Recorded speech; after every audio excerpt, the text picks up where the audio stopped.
Well, howdy. What you're looking at here are 4 examples of the genius of Samuel Colt. Starting at the bottom, this is an 1860 Colt Army in 44. This is an 1851 Navy in 36. This is an 1849 Wells Fargo, which is actually just a 1849 pocket pistol with the loading bar taken off of it in 31.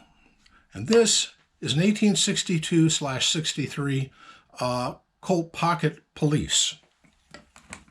And you can see the evolutions of his designs in all of these.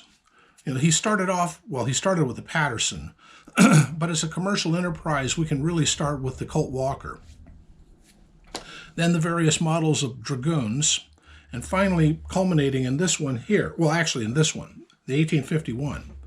And the 1851 was a pretty big seller for him, but it wasn't as big a seller as this thing, or the 1849, the original, in 31.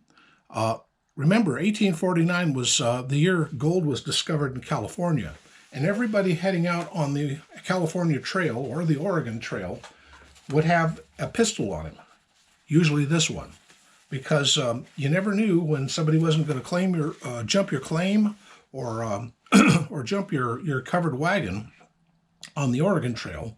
On the Oregon Trail, it was usually some kind of roving Indian band.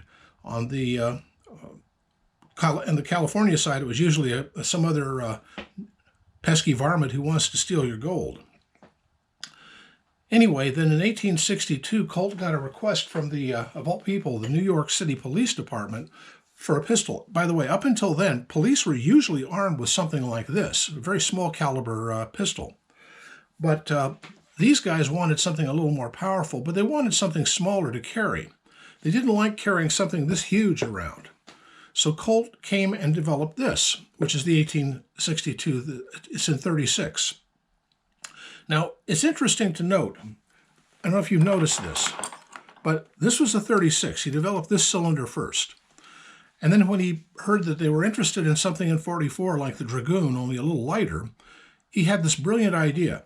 Notice the step right here, where this cylinder is just a scotch longer in the front than in the back. This is an 1851 cylinder. This has been mushroomed out slightly to 44 caliber. Well, he used this idea again. Take a look here. Small step. This is a 31. It's been mushroomed out a little bit to hold a 36. And he made the cylinder scallop because that just looked cooler, I think. The other thing he developed on this, I think it's on this one too, was the geared, I think Elijah Root came up with this, is you see this gear in here? It gives you just a little bit more leverage when you're tapping home your bullet, which is really, really cool. Anyway, I think it's interesting to look at this development. By the way, these two are both by Uberti.